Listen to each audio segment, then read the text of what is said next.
Should you invest in Frequency Therapeutics? Let's analyze it on GrowthShares. I'm going to look at 6 metrics that will give me a better understanding of what kind of company I'm looking at. You see here that they're weighted differently to go along with their importance.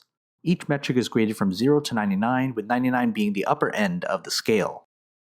After that, I'll put everything together to get our company's final grade. There will be quite a bit of info in this video, so I encourage you to pause this video at any time. Intrinsic value. I use a discounted cash flow model to determine the fair value price of our company. While the next 5 metrics deal with how good of a business we have, the intrinsic value looks at what price we should pay for the stock. I'm obviously looking for a company that's undervalued. That's an intrinsic value at least 17% higher than the company's current stock price. We want that margin of safety just in case our calculations are slightly off. What we find is an overvalued stock. We'll have to look at the other 5 metrics to see if there's a good business behind this company.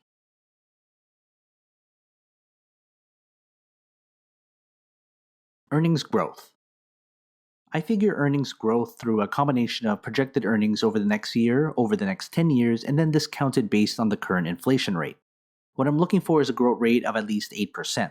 That's not unreasonable and very attainable for a profitable company with room to keep growing. If growth is anything less than that, the other metrics will need to make up for it.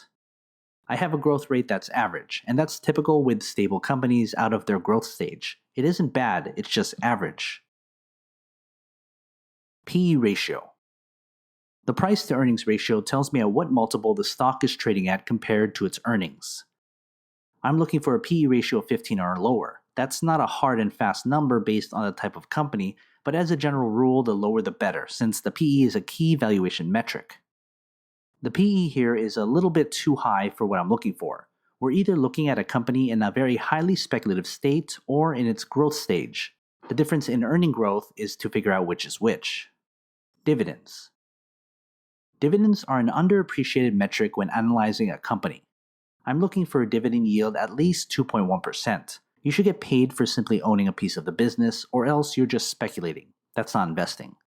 The dividend here is basically non-existent. This tells me that the company is in its growth stage, perhaps in speculative territory right now, and money the company makes is being reinvested for growth. Return on equity. Return on equity is profit generated with the money shareholders have invested. I'm looking for an ROE of at least 11.75%. That means the company is putting our hard-earned investment dollars to good use. Unfortunately, our ROE isn't what I want to see. This can be attributed to a low-margin business or bad governance. Free cash flow. This is what's left after a company pays its day-to-day operating expenses. We always want a positive free cash flow. I'm looking for a free cash flow of at least $17.75 billion.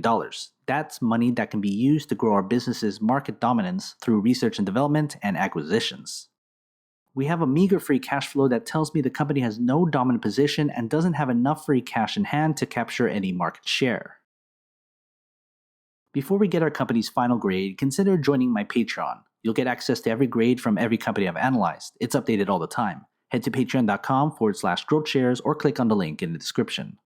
Before we get our company's final grade, here's a grade recap of the metrics we've covered.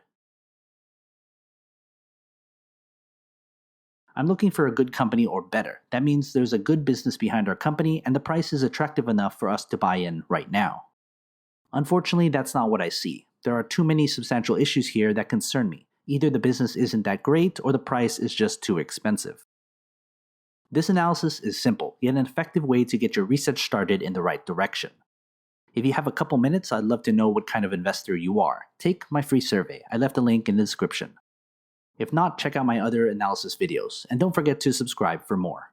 Invest wisely, and as always, take care of your money.